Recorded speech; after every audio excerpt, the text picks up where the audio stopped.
Welcome back to the Human Nexus podcast. My name is Andrew Brazis. I am a business coach and private chef. Welcome back. My name is Miss Laura Machiste. I am an online tarot reader, holistic massage therapist, and energy coach. And today we are talking about spirit guides and our higher self. So I want to ask you a question to get started. Do you believe that we have spirit guides? Yeah, I would say I 100% believe that. I think for me, like higher self and spirit guides at sometimes are probably the same thing. But like I've definitely this is really early in the podcast, but talking about my suicide story, like I hate to bring that up, but I should have died. And I had a dream years later of how my grandfather was like, yeah, I saved you. Like you weren't gonna make it. And so like that, and that I was, I don't know, like 19, 20. So like Right. that was a definitive moment for me to be like, oh, okay, there's something out there that's like protecting me or like looking out for me in some way. So hmm what is your experience? So, from possibly of what you may know from my story, like I was like the spiritual path found me. I don't Hmm. believe that I found it. I feel like it found me. And one of the first books that I read was Let Your Spirit Guides Speak.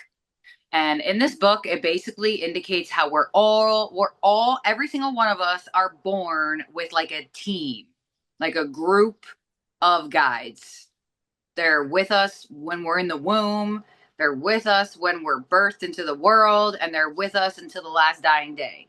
They are not our passed on loved ones, they are literal, like, spirit guides of angelic energy. I like to connect spirit guides to Catholicism saints. I personally believe that obviously this is what we have this podcast for, to debunk all of these random things. Hmm. In each religion, there are these ways that interconnect to other religions, and we're all just under like the same microscope of just wording something different, labeling something different. So I personally feel, and I grew up Catholic, so obviously, like, I had to compare things to other things to understand in my own Hmm. perception. So, for example, when in Catholicism, if you, is it Catholic? Is that how you say it? Catholicism. Catholicism. See, I don't say it correctly. Okay. In Catholicism, you would basically like pray to a saint or somebody. The most popular one from there would be like Saint Anthony. You pray to him when you lose something and he helps you find it, right? So I personally believe that, like, in that religion specifically, saints are in the same form as like spirit guides. Hmm. So when I first read this book, it basically said everybody is, uniquely special. So you need to figure out who your spirit guides are and what each one is coming into for certain points in your life. So, for example, the whole group might not be guiding you at once. You might have like your super masculine spirit guide guiding you because you're supposed to take more action in life. You may have a more feminine spirit guide guiding you because you're supposed to be more feminine in life. So I'm very like spiritually curious and like I like to test the universe. So when I first looked into this, like I asked, I'm like, all right, so what's your guys' names? Like, what's your name? Anyone? Like, give me a name. So the one name that I saw all the time actually was Anthony, and that's what connected me to being Catholic or Christian or whatever. And I'm like, Saint Anthony. But the other connection that I made to, what was the lady? So first, I felt like I was connecting to a male. Like, he Hmm. just felt masculine. I kept seeing the name Anthony everywhere. And I just connected that in the beginning to Saint Anthony. And that's where like I made that own connection. But I basically just kind of like asked them to talk to me and asked them to like tell me who they are, tell me what their names are, tell me like what your role in my team of spirit guides are. I was like really interested in it for like a year, and then I kind of just forgot about them, which is actually funny that we're talking about this now because now that I have so many more people that have died, I already have like literal physical angels that were here once before to ask or talk to. I don't Mm. always think of my spirit guides first, which I did before I had so many people on the other side. So I feel like there's just like this, depth to it, and like whatever you believe in, you believe in. And I'm trying to think. I remember asking what the females like, because when I envision my spirit guides, I envision like one male who's in charge and one female who's in charge, and then maybe like four others. But like those two are like in charge of the others as well. I don't know if that's right or not, but in this book, it basically said to envision them in a spaceship, and they're hovering over and with you throughout your life, and you can ask them for help, or you could just see what they have up their sleeve. But when you start to ask them like what their names are, or to like show themselves more in a sense, it does happen. Oh, Mary, there you go. Mm. But see, my whole thing is that's, see, again, that's why I connected it to Christian. I was like, I feel like they use saints as spirit guides. It's just everybody has a different label or name for something different. Hmm. And how each and every one of us can call onto a saint to help us. Yeah, that's what I feel. Yeah, I don't know if there's like a right or wrong answer there. Like I think everybody has their own, journey on the experience side. Do you feel like you're calling them in frequently? Not as much as I used to, no. Mhm. Once my dad died, it was kind of like just all him. Mm. I was just like, I know he's gonna help me. I know Yeah, for a fact. yeah. Like, obviously, I'm sure those spirit guides throughout my life were probably the manhandlers of all the weird things that happened to me. Like I said, like I was maybe like 13, 14 years old having crazy night terrors that nobody can explain what was going on when I was younger. And then growing up, having premonitions and having dreams, and the next day people telling me something. That was when I started to connect to them, the Mm. spirit guides themselves. And then once my family started to get older and certain of them pass on, I kind of just like forgot about them a little bit, which Interesting. they're probably like, damn, girl, we're right here. What are your feelings towards like higher self and how that works? I don't know, in your life or how you've like cultivated that. That's kind of two questions, but So I feel like the higher self is one with the energy, but not necessarily. Like I like to call higher self future self.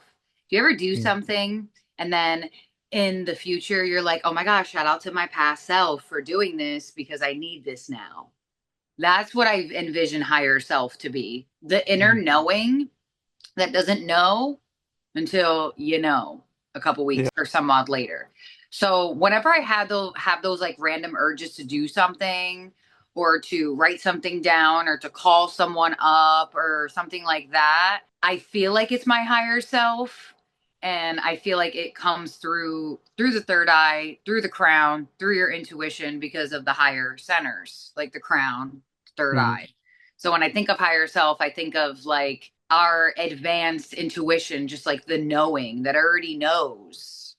And people experience that all the time. Like 2 years later, you bought something that you never used, and then you're like, oh my gosh, thank God I bought this thing 2 years ago because now I need it. And now they're $1,500 and I got it for 200. Like those types of things, I feel like are random higher self jolts. yeah. I think my experience with like higher self activity is that. And then also, the only way that I can describe it is like if I'm meditating and I'm meditating to like get connected with a spirit guide and I like name that spirit guide. And I have, I would say, multiple in like different religions. What I experience in the meditation is vastly different from when I'm like trying to connect with my higher self. But the insight that comes in or the information or like the feelings that I get, it doesn't feel like it's coming from me. So like Right. if I get a download from my higher self or from a spirit guide, I feel like both either one of those things feel like spiritual help, I guess. Right. Yeah. Because now I'm trying to think too, like, what if our higher self is just part of the spirit team, Yeah. And like we view it as us, but it's like a separate not a separate because everything is all interconnected, but like Mm. like another version of self. Because you ever like, well, you never done it before, I don't think so. But when you do 90 breath work, like with the headphones and stuff like that, Yeah, I did it once. oh, you Yeah. did it with Audrey. Mm-hmm. I don't know if you did that one specifically, but there's ones where like they ask you to envision your higher self and like talk to your higher self Mm-hmm. and like envision this and envision that. And my higher self, like when I'm supposed to envision it, same clothes every time, same hairstyle every time, same jewelry every time. Like my higher self vision, she never changes. Like she always looks the same. And that was something that I didn't connect to until I started doing like 90 breath work. And I was just like, oh crap. And it's so weird because my higher self is in like a white flowy dress and I do not wear white like at Mm-hmm. all. Like I wear black, gray, like more of those colors that are not like in your face. Mm-hmm. So like dark blue or blue, but I do not wear white. But for some reason, whenever I envision my higher self, she's in a white flowy dress. Her hair is like super long and not up, like down like this, which is totally, I get so annoyed with my hair. I throw it up in 2 seconds. Like right when this is over, this is coming off and it's going back into a ponytail. So it's so interesting that my higher self is visually very different than I am per Mm-hmm. se, and like what I wear. I mean, I do have times when my hair is like down and whatever, but I do not wear white like that. So I don't know why she got on a white flowy dress, but maybe that's like the purity of the Yeah. self. Do you think that there's some sort of like I think of like in Christianity, like saints are usually in white. So do you think there's an aspect of that there that you're like maybe subconsciously or consciously, putting True, out? true. And that's how I know it was a visualization. Because I was like, Mm-hmm. why the hell are you in white? Like, if I was creating it, like, she'd be wearing what I would want her to wear, what I would wear. Mm-hmm. But yeah, that definitely makes sense. Of like, that's like the holier version because technically higher self and Yeah. interconnecting all the different ways they're viewed. Yeah, I would probably go with the white being like the purity, the cleanseness of it all, the no ego attached to it all, Mm-hmm. and just stuff like that. Yeah. And you know what's interesting too is that when I grew up, it was very in to have very tight clothes. It was like the tighter the clothes, the better. You remember the Abercrombie and Fitch Yeah. fitted tees? Oh my Yeah. gosh. I had like a Hollister. It said Hollister and Abercrombie Fitch everywhere, and it had to be a fitted tee. It had to be a fitted tee, low rise jeans, like everything was tight, tight, tight. And I remember when I was growing up, I would always steal my sister's clothes, and I liked her clothes a little bit better because her clothes were looser. So I liked being able to breathe, but I wouldn't buy those things for myself. I would take them from her, and I would keep my super tight clothes. But now that I've grown and evolved and gotten older and aged regularly, now I don't want to wear tight things. Now I want things to be super flowy. So I wonder one day if I will be a white wearer, if that makes sense. That's Like so if I'll actually interesting. wear that color, because I don't. Yeah. That's so interesting. Is there anything you do like so for now, like currently, I would say like your most prominent spirit guide would be your dad. Right. Is there anything you do to call him in or to like Oh, yeah, he's got like a whole altar. Mhm. Like he gets something like every day. Like we Yeah. charge his ass up. Yeah. Can you talk about that some more for people who are listening, watching? Yeah, so basically, when somebody in your family or anybody close to you passes away, your best case scenario to like keep them alive and to keep their energy alive is to make them an altar. Even if it's something small, it doesn't have to be something huge, but give Hmm. them a imagery. So either a picture of them, a picture of you two together, something that that person knows like, all right, this is my stuff. This is my offerings. It's like Hmm. making offerings to like goddesses and gods. Like Hmm. the most, I guess you could say, popular offering goddess would be Aphrodite. People have Aphrodite altars everywhere. And for Aphrodite, for that goddess, you would put stuff that is like self love, healing, things like that. So, for example, you would take it to what your past loved one likes. Like if Hmm. my dad didn't like chicken, why am I going to offer him a piece of chicken? You Yeah. know? So, like, same thing with Aphrodite, you probably wouldn't give her something. black. You'd give her something rose gold. Hmm. So, like, just things like that. So, whoever you're like creating an altar of, or whoever you want to like bring alive in your life, bring them alive in their specific way. So my dad loves chocolate. So whenever there's like extra chocolate around, we'll open it up, put it like, because we have animals, so we have to make sure like they can't reach it. We'll put like some chocolate for him. He liked burnt things. He loved things that were burnt. Like when we ordered pizza, we got two pieces, one burnt and one regular. Because we were not eating no burnt pizza, but he would eat burnt pizza. Anyway, so funny story. This actually just happened. We had a little gathering here at my house for Memorial Day, which is like my dad's death anniversary, even though he Hmm. passed away on the 31st of May. He died on Memorial Day of that year. So whenever Memorial Day comes around, obviously it's on a different number each year, but whatever. So my sister made for our gathering cinnamon focaccia bread. And Nice. oh my God, it was so good. She burnt the core, like the one side of it, and she was about to throw it out. She like cut it off and she was about to throw it out. And she's like, wait, no, Papa would eat the burnt part.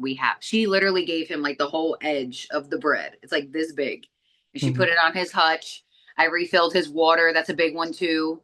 To the least thing you could do, even if you're like, girl, I'm broke. I don't have no money to offer people in life anything, and you want me to offer my angels things, water. Give them a cup of water. That's it. Like on his death anniversary, we gave him a shot of liquor, but we don't give him a shot of liquor all the time. But like for an occasional thing, like those types of things. But anything that they would have liked in life, offer to them. And you'd be pretty surprised the way angels come through. They come through in the most like miraculous ways. And speaking of that, actually, to connect the fact that we're talking about spirit guides, angels, higher self, religion as well, this is actually something that is like borderline spiritual and Christian, and it's based off of a true story. And the movie, Sandra Bullock is in it. What is it called? Something Heaven, something with heaven. I might have talked about this like our first episode, but I might have not said what the movie was about.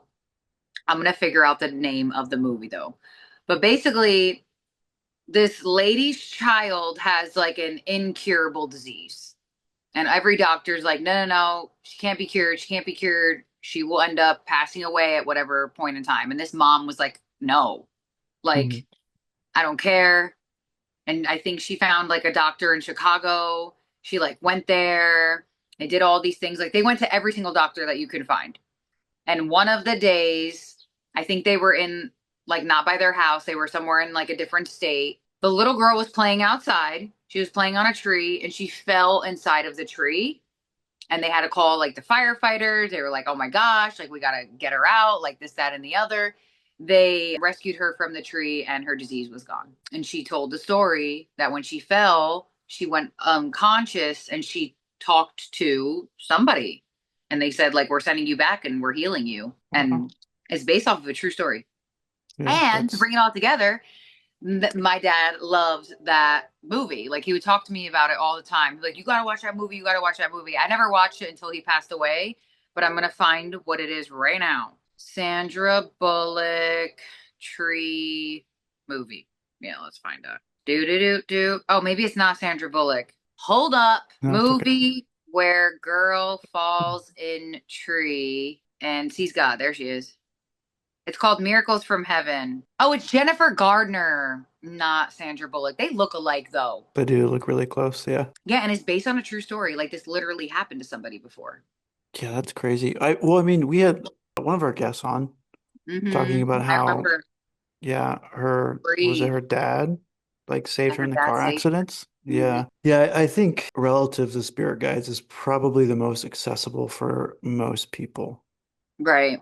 Like already Was had it? passed on loved ones. Yeah, or it's like I like for example, I've done a lot of spirit guide work as far as like meditating specifically for like Archangel Michael or like Shiva and like just weird stuff that most people aren't going to get out of their comfort zone to do. But like passed on loved ones, I think is pretty Right. accessible. for Well, most people. you dove into like a bunch of different religions. So was there Mhm. anything that like stood out to you about like connecting to angels and spirits? Maybe Hinduism brought up that like not Mhm. everybody would know. I think I wouldn't say, how do I describe this? The experience was always different. Like when I'm connecting with these, I don't know, guides, for me, it's not like, hey, you're my guide. And I'm like, what's up? It's more Hmm. like, how does the energy feel? And is this something like I'm like asking for permission for this connection? And I feel like there's lots of things where when I would get really deep into meditation, especially in religions that I didn't quite understand yet, Hmm. I would get like overwhelmed with like fear or anxiety that like didn't feel like it was mine. Whereas like on the Christian side of things, if I'm like reaching out to like an archangel or like a Christian guide, it felt more safe. Because you already had the knowing of the experience of it. I think so. And I think that's more of like a subconscious thing. You know what I mean? But I've also done things for like different alien races. Like there's all kinds of like meditations on YouTube where you can like they'll guide you through it to like connect with like Octurians or reptilians or whatever. What's Those that? those experiences are also very unique. The one that I did was that's sticking out the most was for the Arcturians, which are like gray-like beings apparently. And it felt initially like very oppressive. Like Mm, getting in there, like I was like, oh, sh I'm in uncharted waters. And it took me multiple times of reaching the same entity to like feel a connection. right. Whereas like some it was like very instant almost. Hmm. But then But they're later on, probably like, who is this guy trying to connect to us? yeah. And then that experience is strange because like even after the fact, I don't know how to like, you might know more about this, but like when I energy is coming in, it's like the feeling of it's different. Like if my grandfather that passed on is in a dream, I know it's him. And it's like he's at this point just like an energy body. Hmm. But I know whose energy it is. My grandmother, same thing. If I'm like connecting to Archangel Michael, like I know that energy, what it feels like. Whereas like these other things are like so foreign to me. And then once I experience it, or for me, once I initially experienced it, some of Right. them, it was like I said, like oppressive or like I kind of shouldn't be doing this almost. Not that it was like unsafe, but it was just like I don't know what's gonna happen. Like, am I Right. doing the right thing or am I like overextending or like messing with things I shouldn't be? But I've never had, outside of like my own initial feeling, Hmm. I've never had like a bad experience where things went like terribly wrong, you know? Right. Yeah, I it's feel so like, I strange. mean, you're not doing up like conjuring up some crazy thing. So I No, feel like connecting to some things through guided meditation, that's all right. yeah. No, but it's also, I feel like too, like how it comes through in my life after experiencing that energy and then just being like, I don't know, out in the world and then like something happening and then but like having an experience where like, oh shit, I think I need help through this.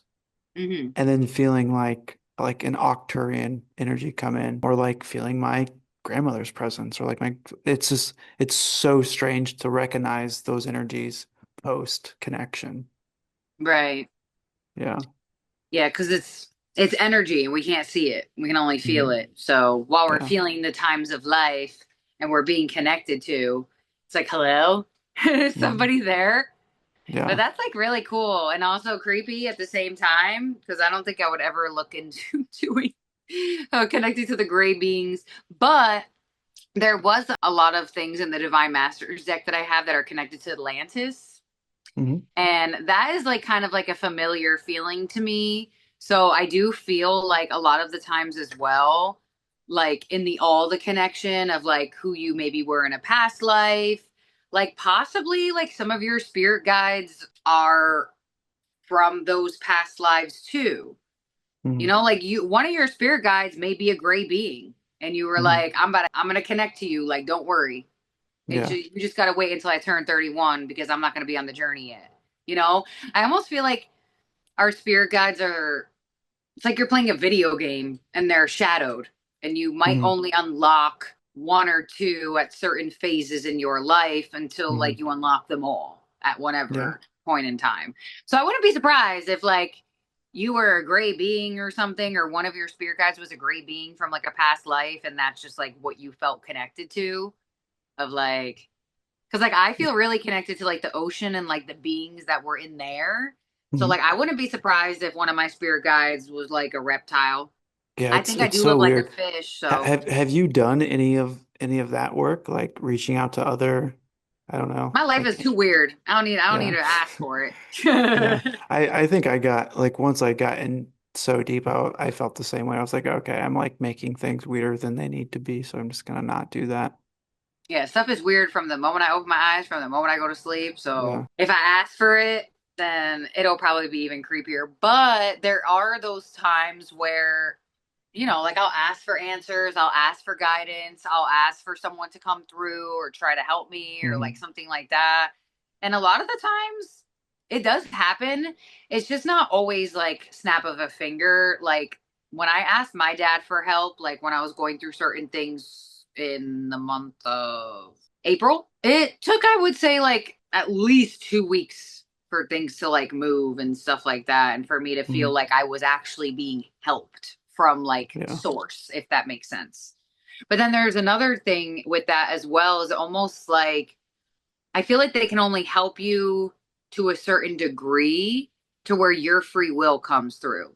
Yeah. What do you do? Like, let's say there's a scenario, any given scenario, and you're asking for help. Like, what are you asking It depends. specifically for? Yeah. It depends what I'm going through. Yeah. So like when I was going through that annoyance at my suites, I was literally asking for them to get people away from me. I was Hmm. like, if they're not good for me, get them away from me. Like right now. I was Yeah. like physically, mentally, emotionally, everybody. So Yeah. that's like one of the things that I was requesting at that time. It's actually funny because you got to be careful what you wish for. Hmm. But sometimes I'll be like tired and like just feel like I'm doing too much, and I'll be like I really just wish I had one more day off and then go back to the suite. And it's Wednesday, I'll get a notification for the next day. This person canceled their session. This person rescheduled their session. And I was like, I did want this. I did. Yeah. I did want this. So I can't be upset about it. But no, that happens to me sometimes. And it's actually funny because, I have two different realities. So if one is not doing anything, then I'll make the other one do something. But the Hmm. difference is that the one reality of Miss Machiste, she's free will. The other reality, like people can cancel on me, people can Hmm. reschedule on me. Like I don't have as much control. So when I did have that moment of like, well, it's when I had the migraine, and I was like, oh my God, I wish I could just have like one more day off this week, because today was the day I was okay. So Monday and Tuesday, when I should have gotten work done, I had a migraine, so I couldn't do anything. So I was having that moment of like, I just need one more day. Hmm. And then believe it or not, my first two clients on tomorrow, they both moved themselves around. Which is so crazy how that happens. I I mean, I agree still with have like, two people, but they're not as long as the first two yeah. people were. I really agree with being careful what you ask for because there's been so many times in my life where I'm like, okay, universe, this is what I want. This is what I'm going through. This Hmm. is the outcome that I want. And then I get the outcome and I'm like, oh shit, that was dumb. Like, why did I want that? And so now I just go, okay, this is how I'm feeling. Just please keep me on my highest path and Yeah, whatever happens, happens. But I just need this to change. right. And then whatever happens, happens. But then now I'm at the place where like, okay, I trust the signs that come in or like whatever direction I'm like pushed into. But like, I don't ask for specifics anymore. I just like, I feel like I've not done too much damage, but like I've done it enough and gotten what I've wanted so many times. And it been like, I'm right there with you.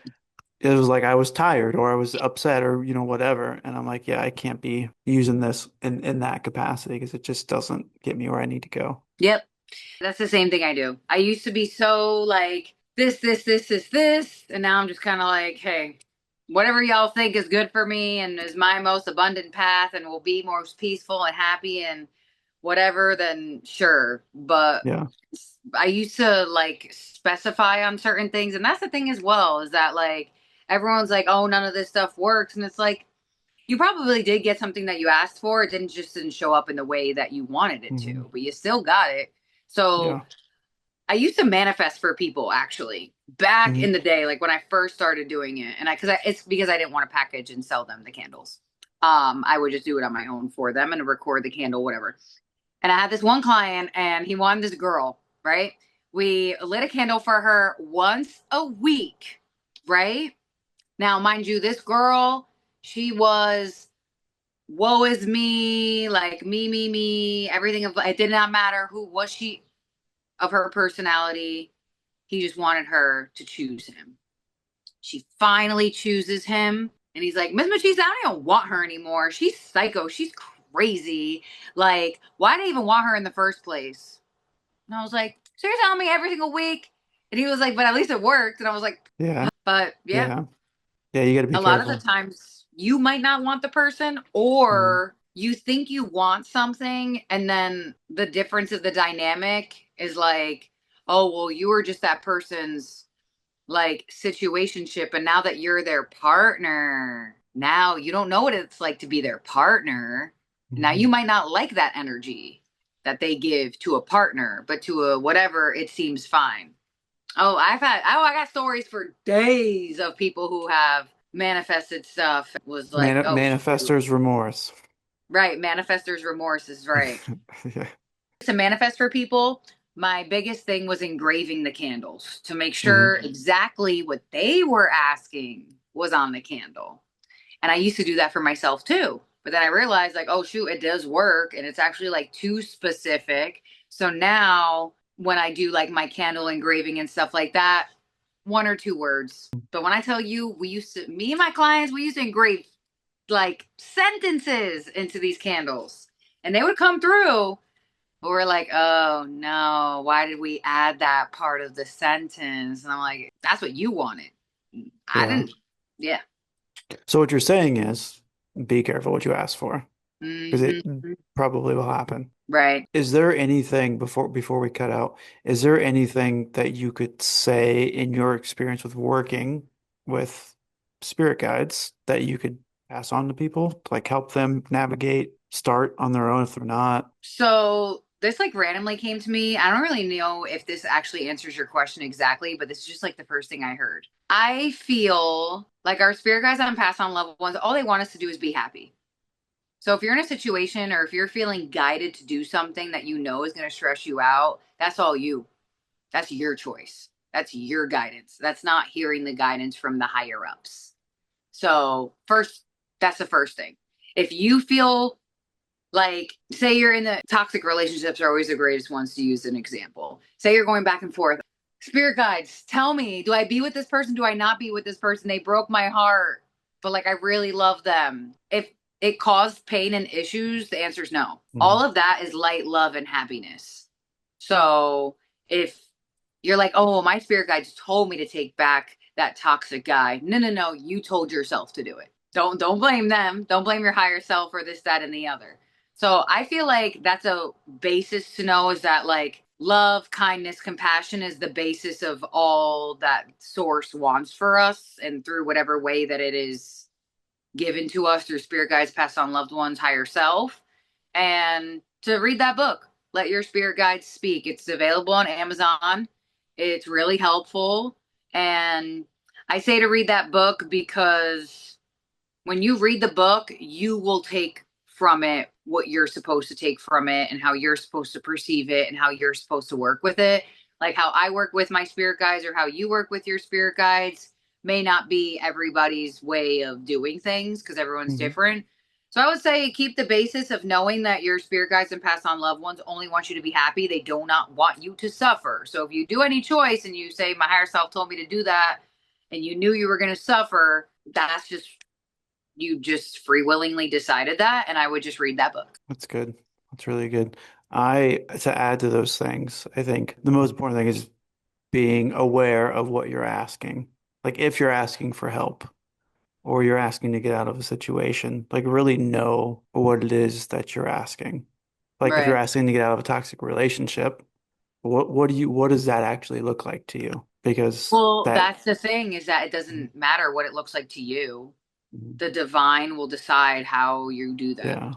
Well, I I mean actually like just did a book about did a thing about that. Not a book. I mean like the outcome. Like most people will ask to get out of a toxic relationship, but when it comes time to like split, then they're Right. upset that they're splitting.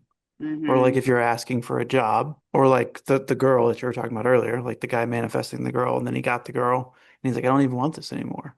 Right. And it's like just be clear of your intentions with what you're trying to manifest. Exactly. Um, But that's yeah, also that's another thing too is like if you're at a job, say for example, like you're at a job and you're working and you don't feel like you're making enough money, so you're trying to manifest a job where you do make a lot of money. If that job that you're does not connect to what you're asking for, what do you think's gonna happen? You're gonna lose that job. So I feel yeah, like you're right on point. Be specific, and however the outcome happens, try not to like fully have expectations, but then also don't just like be just risk taking and going all crazy out here in life yeah. either. No, that's a good point. Next episode, we're talking about tarot and oracle decks. So that's going to be a fun one. Yes. And if anybody has any of their experiences about manifesting or connecting to your spirit guides, passed on loved ones, and how you connect even to your higher self, leave us a comment down below. And we'll see you next time. Bye.